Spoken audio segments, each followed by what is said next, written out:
Yeah, I remember, yeah. Still not I had one yeah. time, so,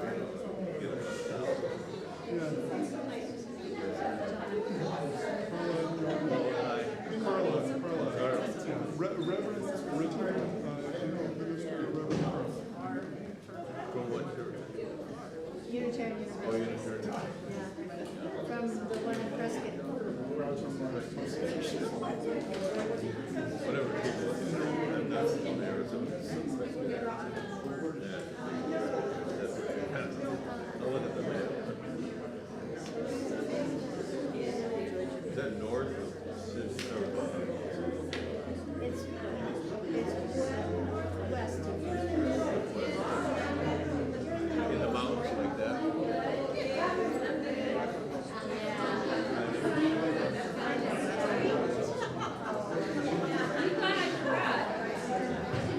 Yeah.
And oh, there I am.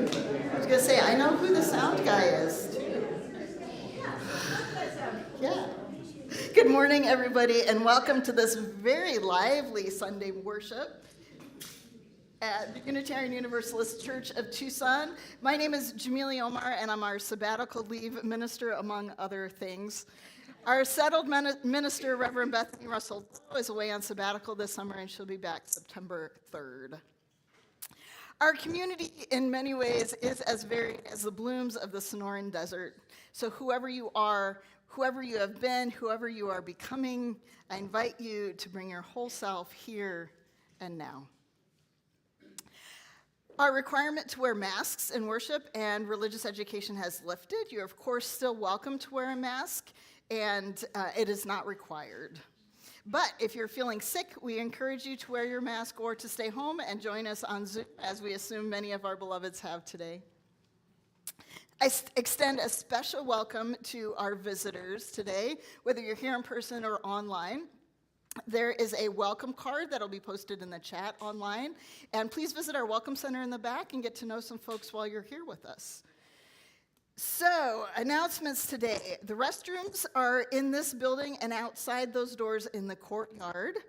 The usual ones we use in Holland aren't available anymore because our construction has gotten to the point where the air conditioning is off over there. The water is temporarily off over there. It feels very tropical in the offices. You will see the fencing if you go around the back. There's other visible stuff happening. Most of it is happening inside.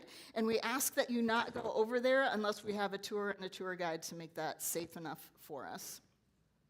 The last announcement I want to make is about Adult Owl. We are doing an Adult Owl Our Whole Lives, which is the Human Sexuality and Relationship Program on Zoom. You don't even have to leave your house. And the registration links went out through the newsletter. Registration will be open for another week. So if you want to get in on the ground floor of that, go ahead and register.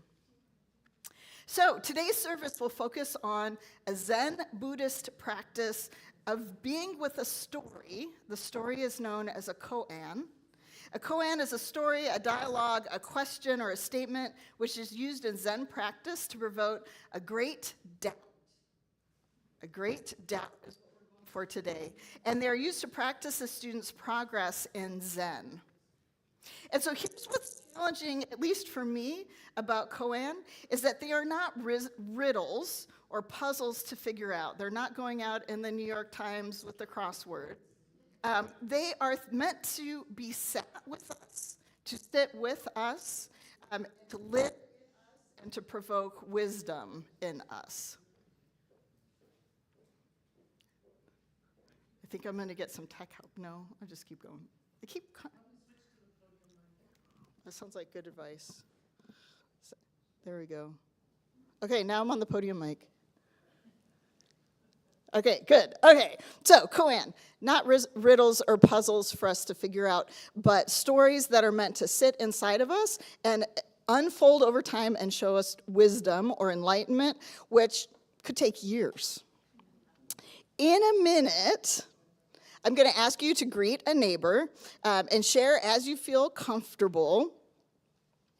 And I'll tell you what I want you to share in a minute, but make sure you introduce yourself. We've got some new folks here today that could use a reminder of names. So here's the question I want you to talk about with your new friend. What are some big questions that sit with you that you don't have answers for? Life's riddles. They might be like big purpose of life kind of questions, what happens after death kinds of questions, or they might be smaller in scope, like what do we want to have for lunch?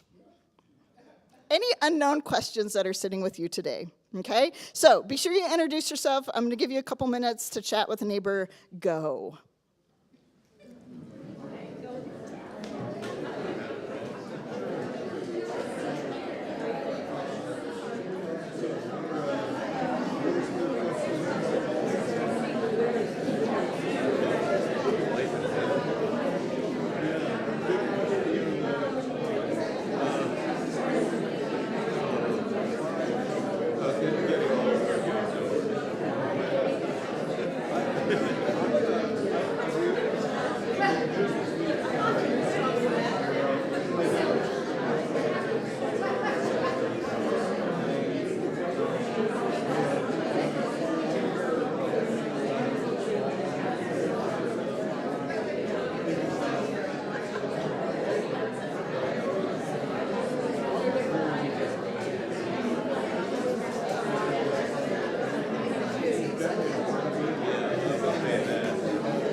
I invite you to continue these and other conversations in social hour, which will happen right here after worship is done. We do always need help moving chairs back to the tables so that we can get set up. And there are coffee, tea, snacks, lemonade, and good friends and good conversations. And today we are celebrating the Barbenheimer weekend, the Barbie movie and Oppenheimer. So we're all getting our pink on.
The Reverend Charles P. Gibbs is an Episcopal priest, a visionary, and a poet who has dedicated his life to serving the sacred in the world, especially through interreligious and intercultural engagement.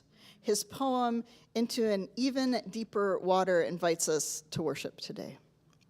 He writes, "One moment you awoke, no longer content to continue treading water. You set out further, shore beckoning you from time, patiently, subtly, insistently awaiting your deeper listening, your deeper opening to the awareness that being truly alive offers one only one choice. Set out, stroke at a time, into even deeper water toward the far unknown shore where yourself awaits. Knowing surely that opening to the journey, you will arrive and know yourself as yourself for the first time.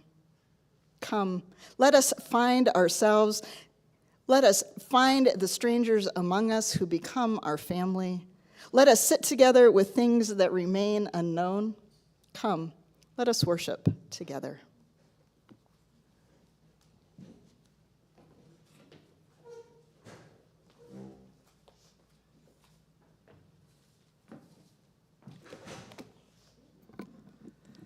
Good morning, I'm Watercolor Golightly, and I'll be your worship associate this morning. If we can read together The Lighting of the Chalice, As We Travel to Unknown Lands by Barnaby Fetter. We kindle a flame we trust will lead us forward as we travel in unknown lands, where the question, shall I ever get there, resounds a clear, pure note in every silence.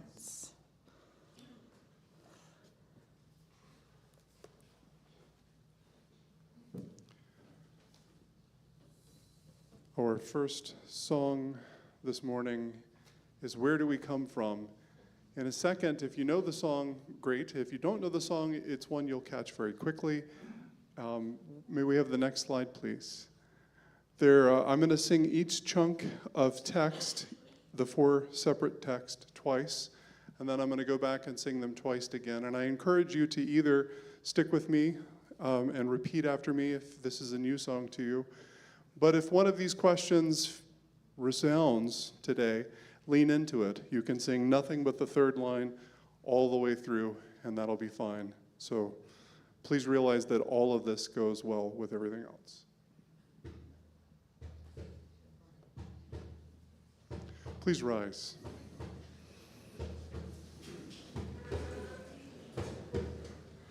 Where do we come from? What are we? Where are we going? Where do we come from? Where are we? Where are we going? Where do we come from? Where do we come from? Mystery, mystery, life is a riddle and a mystery. Mystery, mystery, life is a riddle and a mystery. Where do we come from? Where are we going? Where do we come from? Where are we going? Where do we come from? What are we? Where are we going? Where do we come from? What are we? Where are we going? Where do we come from? Where do we come from? Mystery, mystery, life is a riddle and a mystery. Mystery, mystery, life is a riddle and a mystery. Where do we come from? Where are we going? Where do we come from? Where are we going? Mystery, mystery, life is a riddle and a... Join me on the mystery. Mystery, mystery, life is a riddle and a softly. Mystery, mystery, life is a riddle. Last time. Mystery, mystery, life is a riddle and a mystery.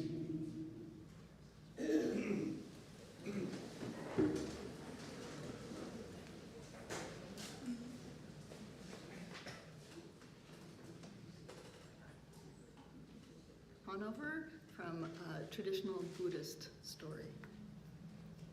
About a century ago in Japan, there lived a Zen teacher named Nan Lin. One day, a university professor came to call on Nan Lin at his temple. Come in for some tea," welcomed the old Zen master.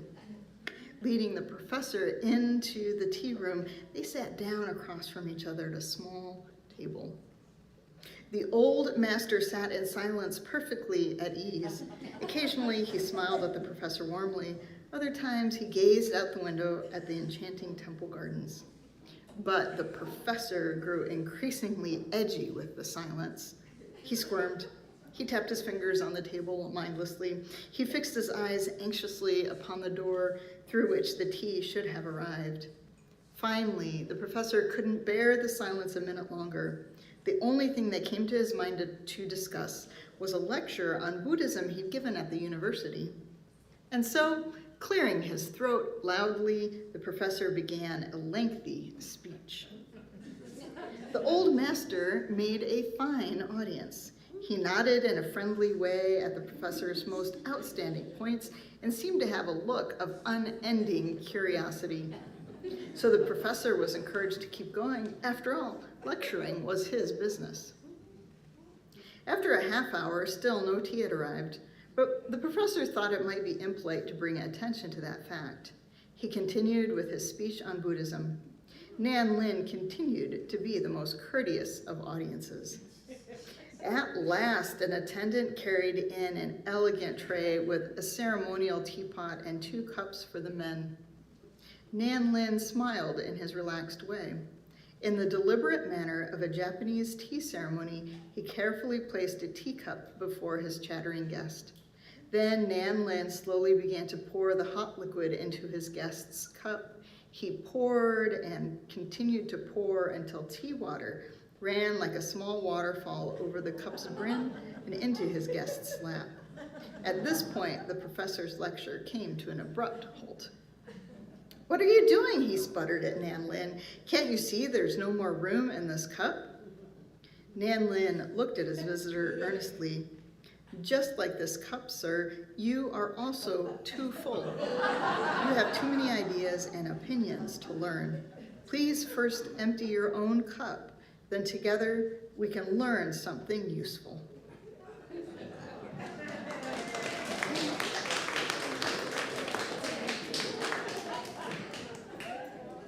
Brett Davis, in his book Zen Pathways, writes, "We will certainly need to clear our minds if we are going to learn about the real Zen.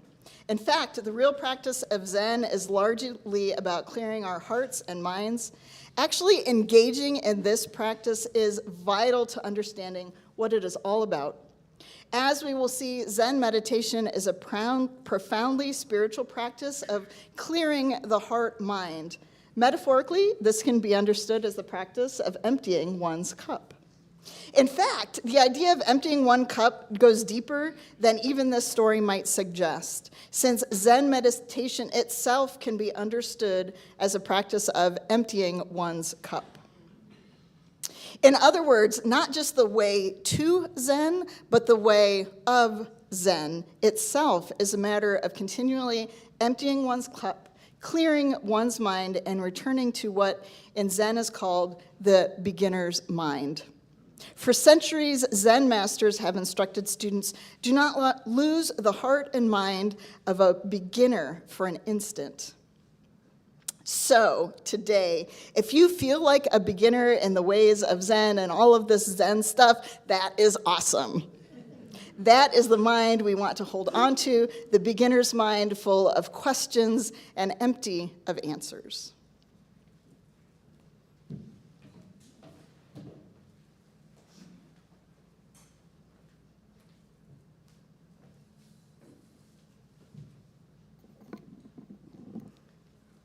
Our earth is strong. It can hold our pain and our joy and our love and our anger.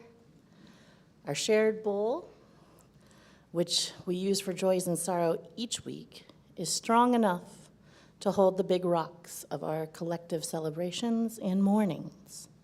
And it's also the smaller stones that will be added to signify our individual joys and sorrows. Let us remember those people who came first to this place. We honor the Hohokam, the Yavapai, the Tohono O'odham, and the Yaqui, and the people who no longer exist as tribal entities here in Arizona. We who live in the desert know that water is life. Water is a life-sustaining and scarce resource. Let us remember those who are walking across and through the desert right now. Without access to water, we pour water from our plastic jug, similar to the ones used by those seeking to assure greater access to water in the desert, like our ministry partner, No More Deaths. If you have a joy or sorrow to share, I invite you to go to menti.com and put in a code 5845-5717. And anybody here in the sanctuary that wishes to put their thoughts on Menti can also go over to Brian Moon, and he can help you with that as well. If you're here in person, I invite you to come up to the table and add a stone to create ripples of hope to symbolize your joy or sorrow. To best utilize the space, we ask that you line up through the middle aisle and then depart on the side aisles.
In our mentee this morning, we have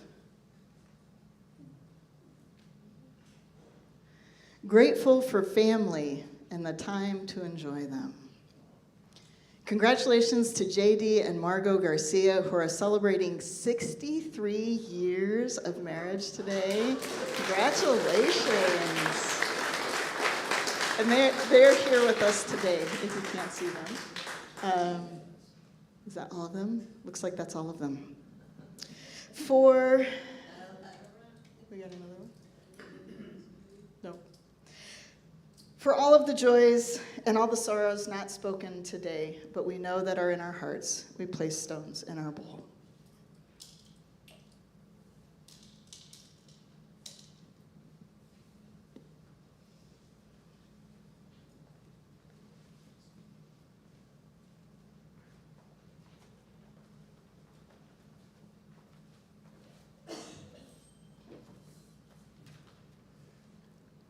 Please join me in a moment of reflection, meditation, or prayer as your personal practice. Spirit of life and Spirit of grace, rest with us this day in this place. We lift up every joy, every gladness. We hold up every hurt, every sadness, spoken in this good company, as well as every secret feeling held quiet in the hollows of our hearts. The words are by Tess Baumberger.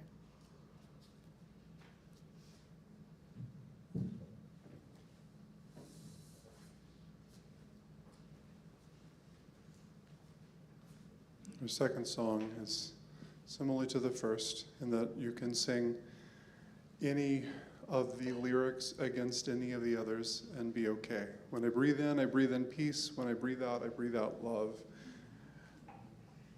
I'm going to start on the bottom And then I'm going to sing that a couple of times, and then I'll go to the top, and then I'll go back to the bottom, and join me as you can.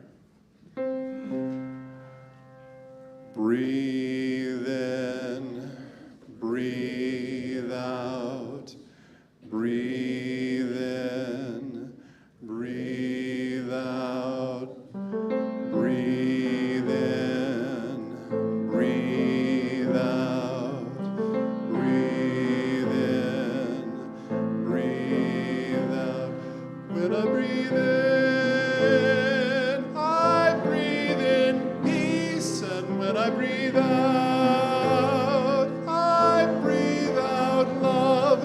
When I breathe in, I breathe in peace, and when I breathe out, I breathe out love. When I breathe in, I breathe in peace. When I breathe out, I breathe out love.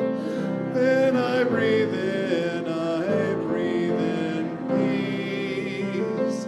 When I breathe out, I breathe out love. When I breathe in, I breathe in peace. When I breathe out, I breathe out love.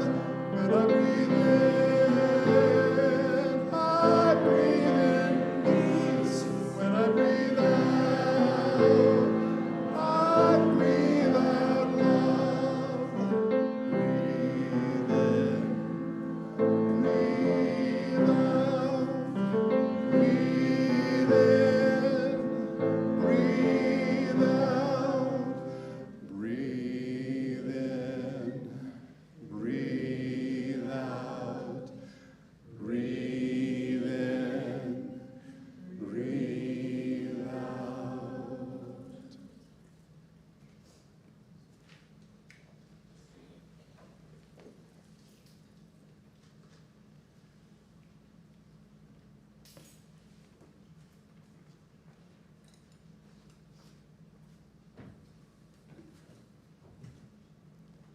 That was lovely. That was lovely.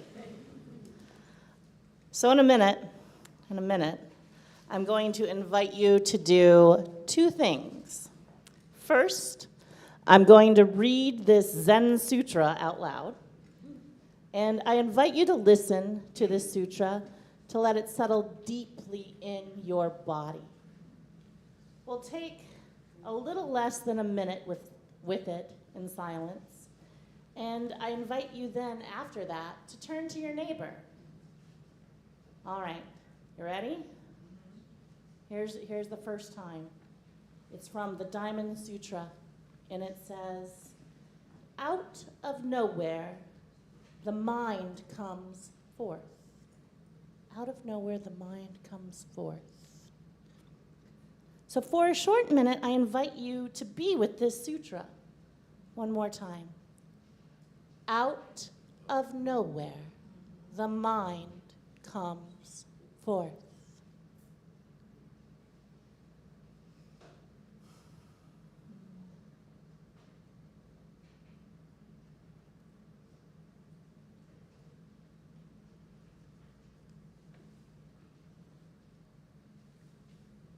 And now turn to your neighbor and tell them, what's that mean to you?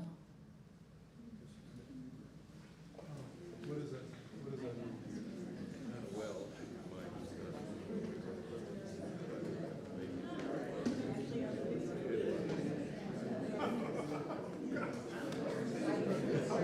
I don't know, it just came out. I didn't know who would write that myself. I never read about it, but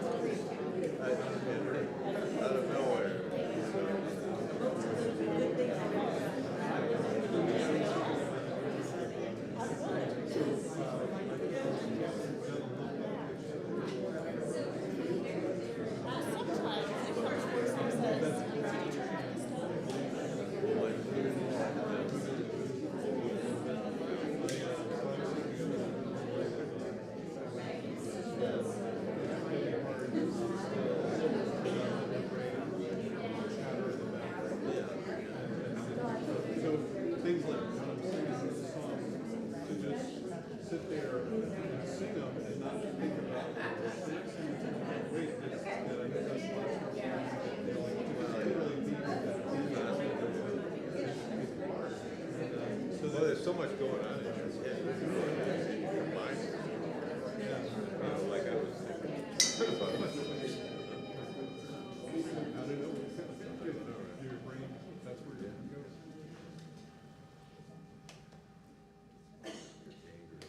So coffee hour would be a great time to finish those great conversations here that I heard bubbling up. So now we've had a taste of it. We're going to talk a little. Brett Davis talks a little bit more of this koan in his writings, so I'll read that to you. Each time I sit down to meditate, each time you sit down to meditate, run the koan through your head a few times, especially the key word or phrase, which is pivotal sticking point for the koan. Breathe this word or phrase in and out like a mantra for a few minutes. Then, don't think about it anymore. Rather, put it away in the pit of your stomach and sit with it. Meditate on it with your whole being and not just your head. Wake up with it. Brush your teeth with it. Eat with it. Walk with it. Work with it. The whole time letting it work with you. You will come to realize what koan means. What koans are prodding you to do is to dig down beneath all dualities, opposites or contracts between two things. Dig down between those dualities. Zen requires one to first break through all dualistic oppositions. Oppositions of subject, object, inner, outer, pure, defiled, being, nothingness, speech, silence, and so on. The entire world of relatives in which we live must be transcended. That's from 297 Zen Pathways. In light of this, let's try one more time to breathe in this koan. And this time I'll struck the singing bowl so you can follow your breath as you listen to the koan until the sound of the bowl is no longer heard.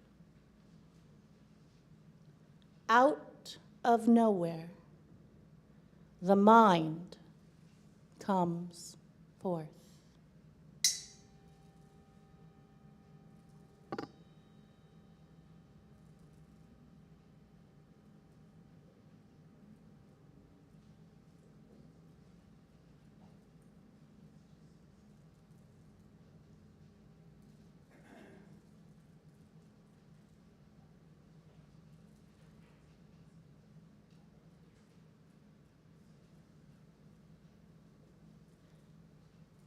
I'd love to hear if it changed that last time.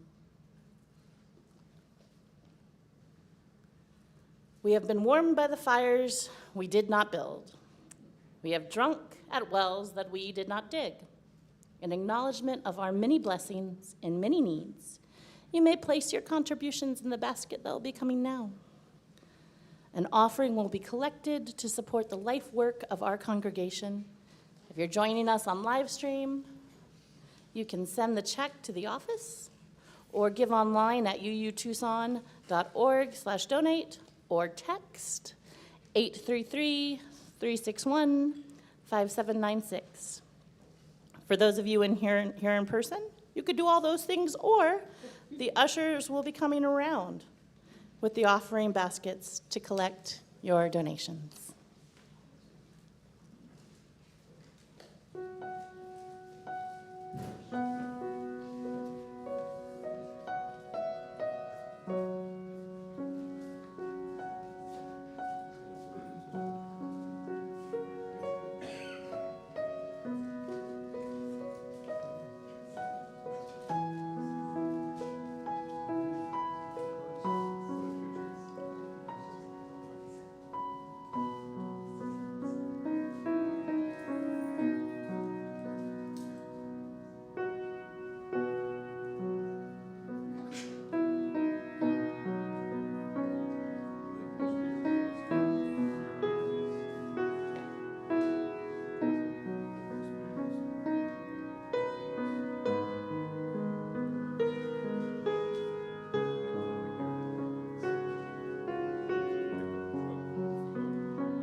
Thank you, Danielle.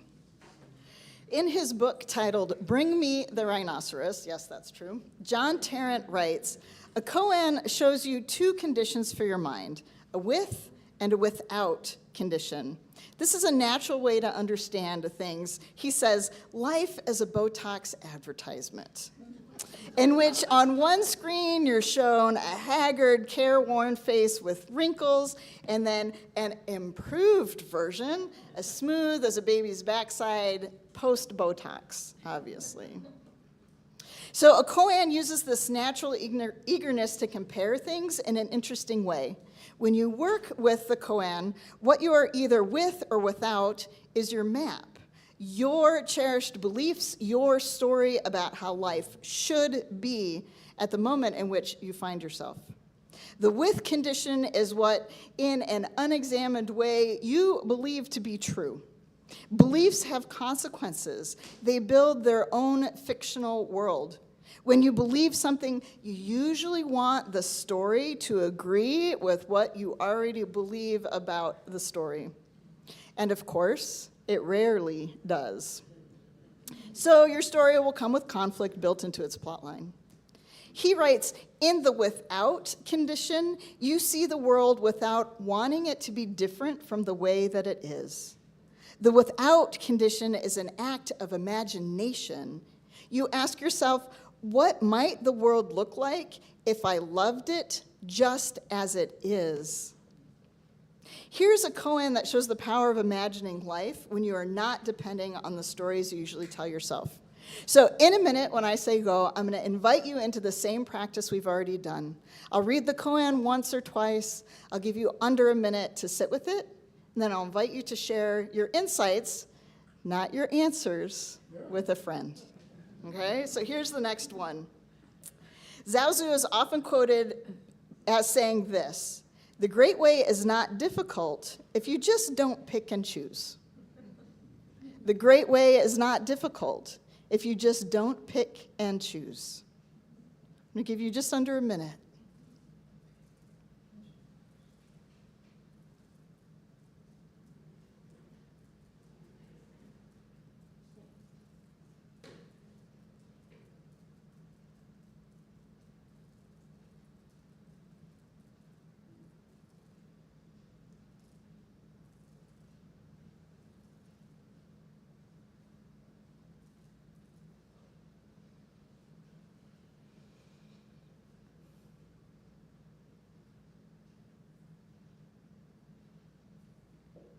The great way is not difficult if you just don't pick and choose. Find a neighbor and share your thoughts.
Always the overachiever.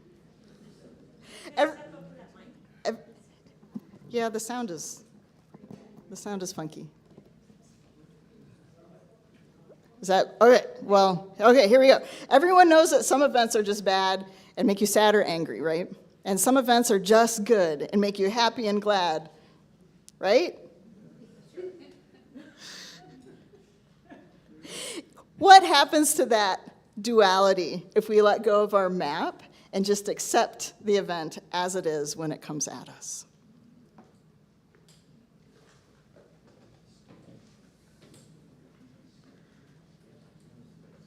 very difficult today to stop being with whatever just happened and to get up and say, and now let's sing.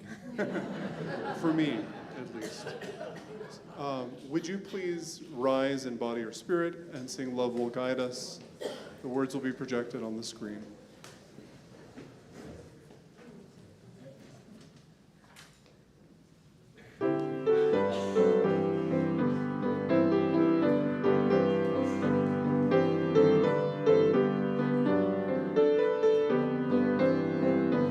Love will guide us, peace has tried us, hope inside us will lead the way on the road from greed to giving.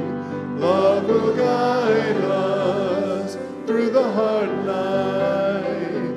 If you cannot sing like angels, if you cannot speak before thousands, you can give from deep within you.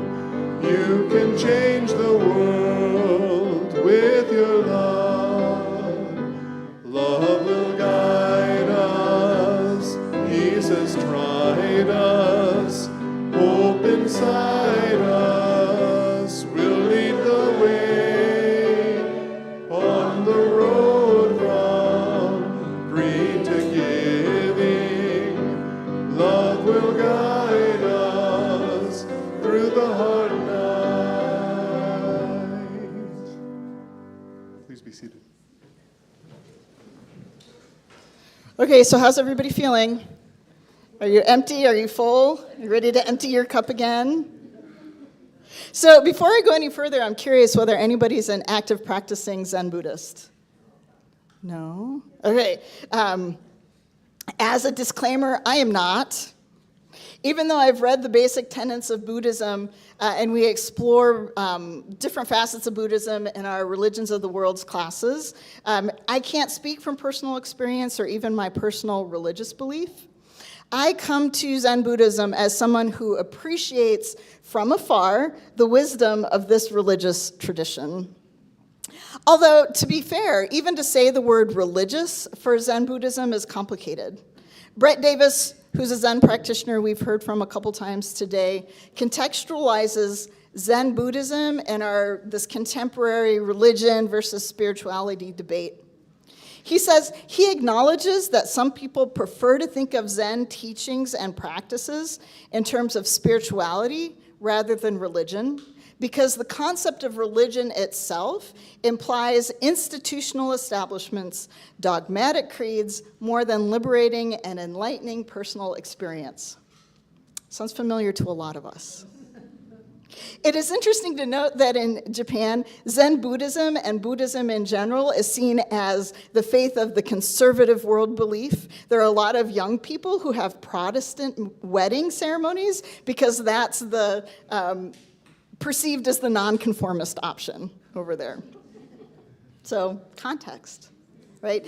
Davis also defines the concept of spirituality. He says it has its own problems for Zen Buddhism. It cannot be applied if it indicates a concern with the spirit as opposed to or separated from the body and the material world.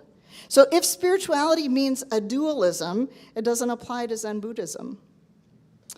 Angel Kyoto Williams, who's an African-American Zen practitioner, one of the first African-American women to become a master in the United States, writes, "There is no doubt in my mind that Buddhism is a religion. It has rituals, traditions, schools, and hierarchical structures.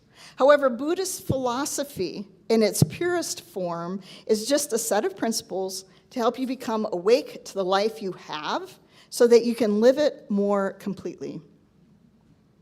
So these two authors introduce two of the most important concepts that I understand in Zen Buddhism and other Buddhisms. The first is this non-duality. There is a wholeness of existence from the smallest particle to the vastness of space. We cannot separate ourselves and our minds, our bodies, and our spirits from itself. That also means that I cannot separate from you. Secondly, second principle is that in order to grasp this, I must release my grip on my own ego or my own expectations about how things should turn out in the end. So to teach this, Buddhism begins with the Four Noble Truths. Some of us are aware of those. First of all, life is uncomfortable. Some people phrase it as life is suffering. Big and little, sudden and chronic, all of us suffer pain. Williams writes, look, there is pain amongst people of all ages, all races, all incomes and education levels. We are all experiencing discomfort. We are all suffering. Once you know the simple truth of this in your heart, it becomes the key to understanding the nature of your own existence. The second noble truth, desire causes discomfort. Desire causes discomfort. We humans always seem to be desiring. We want the next new thing, the new experience, the new job, the new relationship.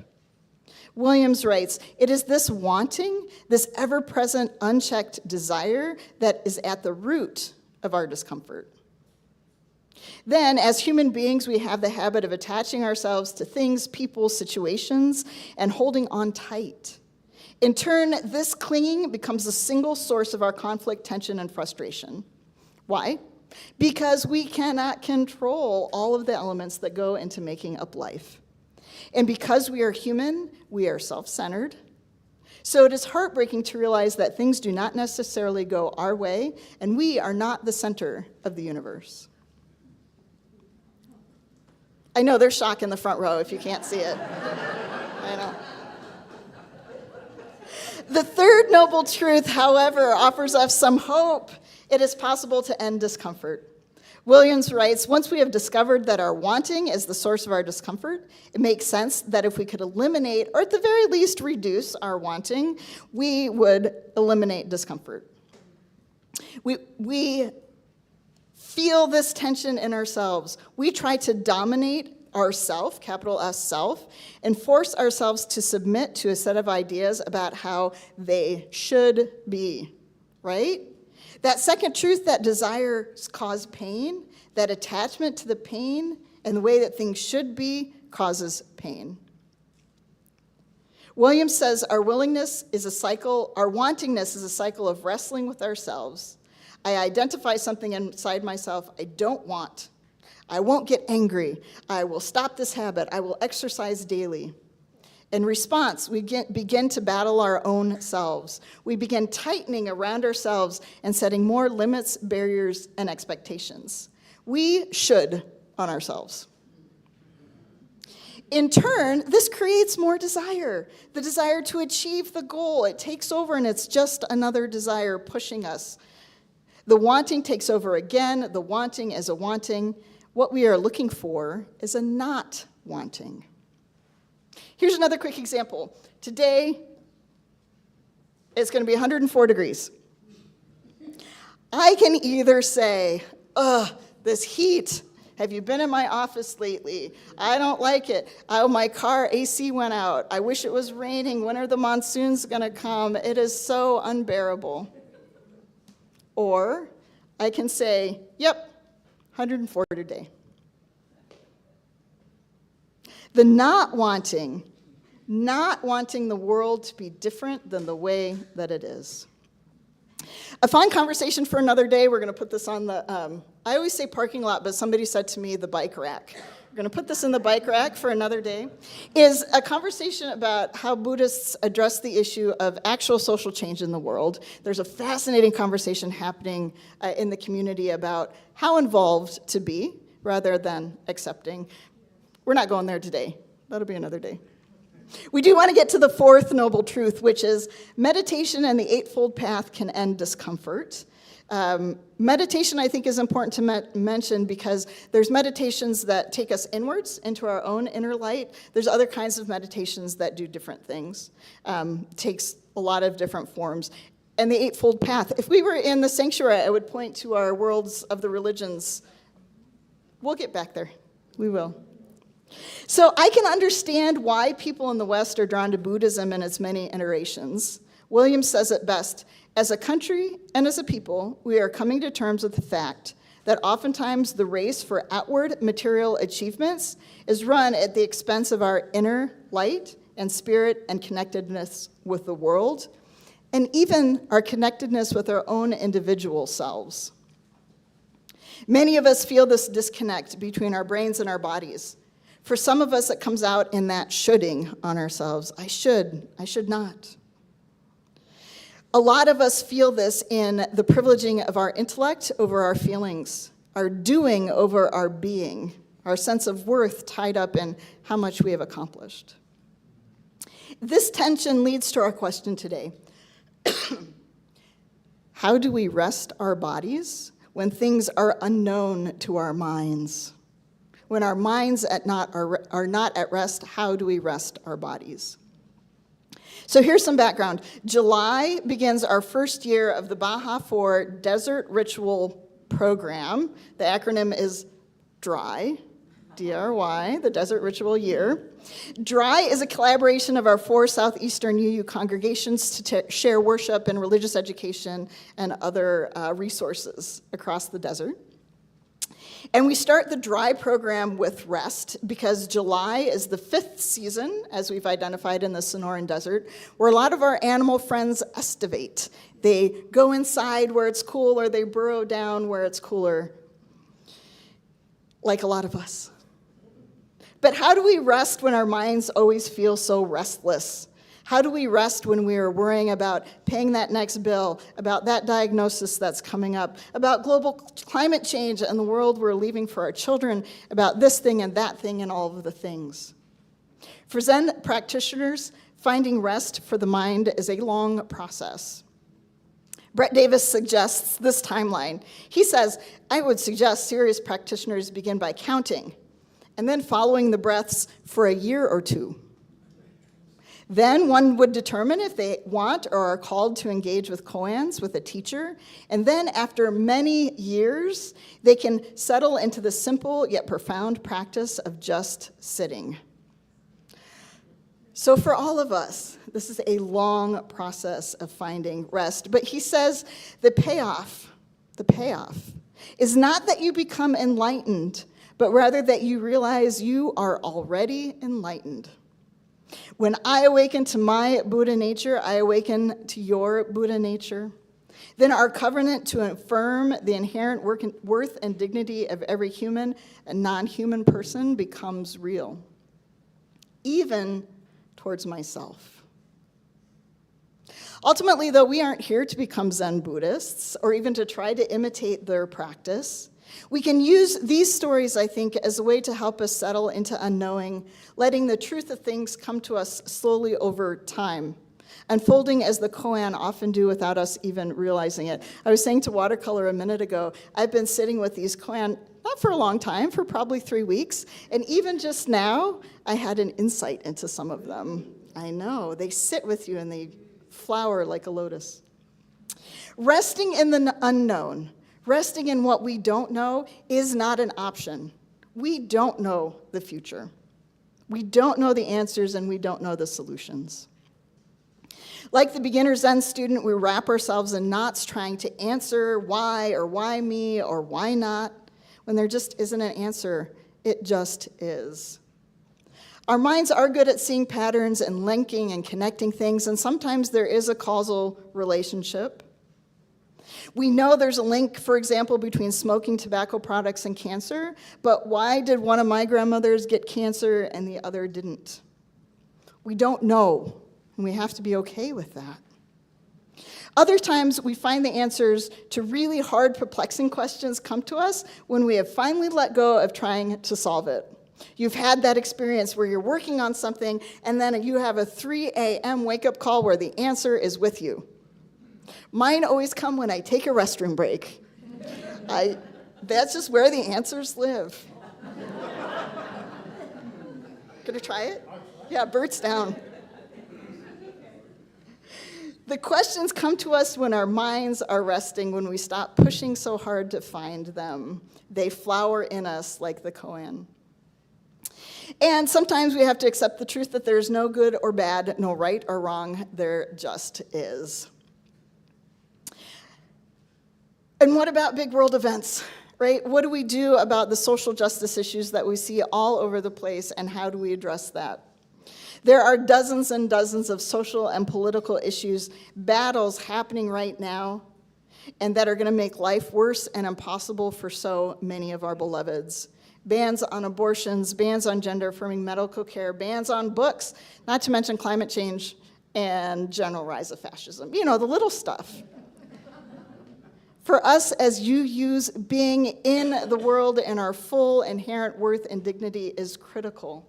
Fighting for our beloved community is what is important to spend our lives on, not worrying about the things we cannot control. For us, sometimes resting in the unknown is accepting that often and frequently there is no wrong answer. So, what questions live in you that there is no right and no wrong answer for? In part, that question of how do we rest in the unknown is answered by the question, we must rest. We need to stop asking ourselves if we have worked hard enough to rest, but ask ourselves, if I have rested enough to do my most meaningful, loving work in this world. Sometimes resting means taking a beat, taking a pause, breathing in our wisdom before we give an answer. A therapist of mine said, your first response is always your trained response. That map that the Buddhist talks about, it's the one that was taught to you by your socialization, by your parents, by your schools. Your second response, your thoughtful response when you've taken a moment, that's your inner voice. That's the one to listen to.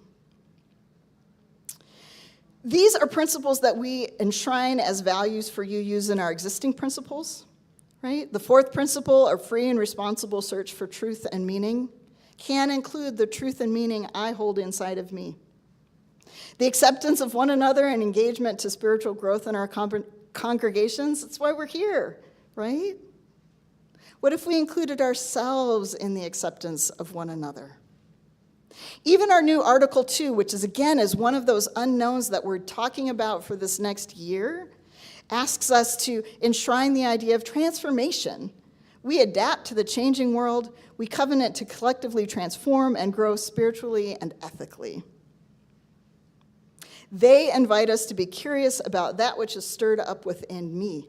Why am I reacting this way? What does this tell me about what's important and what I fear and what I regret? What control and ego am I letting go of?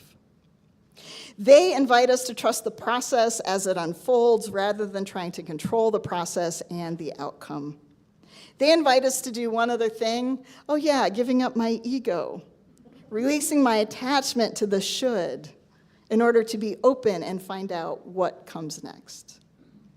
We have a lot of unknowns here at UUCT coming up. This construction, our membership, finances, changes to the principles and sources. I'm sure each one of you can name something else that's unknown about our future.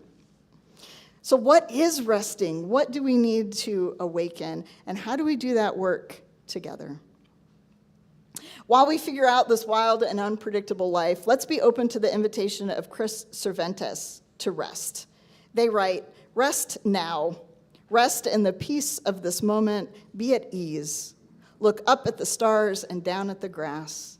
Imagine the stars looking back at you over years and centuries across oceans of open space. Imagine the feel of the grass on your bare feet and feel it dry and crunchy, soft and supple. Rest now. Rest in the peace of this moment. Dream for a little while of young people and young animals, innocent in the way of the young, careless and uncaring, accepting everything in their newness. Dream for a little while of the elders and the wisdom they have to give you. The voices that say to you, it is right and proper to rest now. Rest in the moment. Rest in the peace. Be still. At the turning axis of the world and let go of the long, unspooling history of sorrow and joy, and birth and death, and all the long years between. Rest now. Rest in the peace of this moment.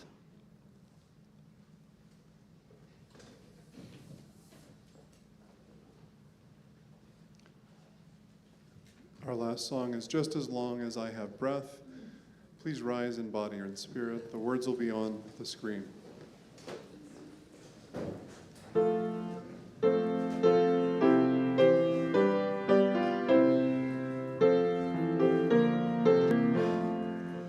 Just as long as I have breath, I must answer yes to life. Though with pain I made my way, still with hope I meet each day. If they ask what I did well, tell them I said yes to life.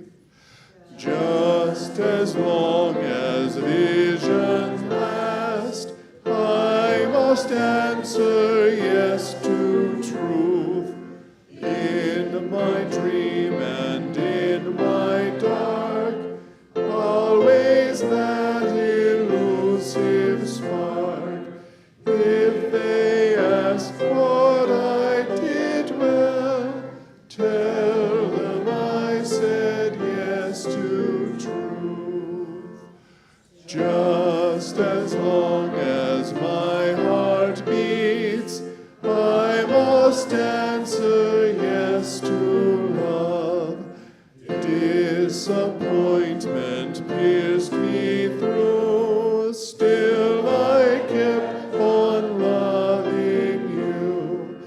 If they ask what I did well, tell them I said yes to love.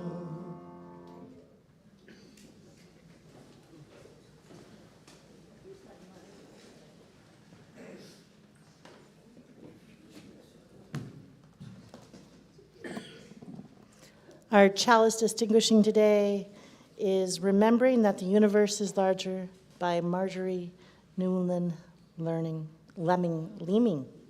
I got it on the third chance. If you could join me. Remembering that the universe is so much larger than our ability to comprehend, let us go forth from this time together with resolve to stop trying to reduce the incomprehensible to our own petty expectations, so that wonder, that sense of what is sacred, can find space to open our minds and illumine our lives.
Yes.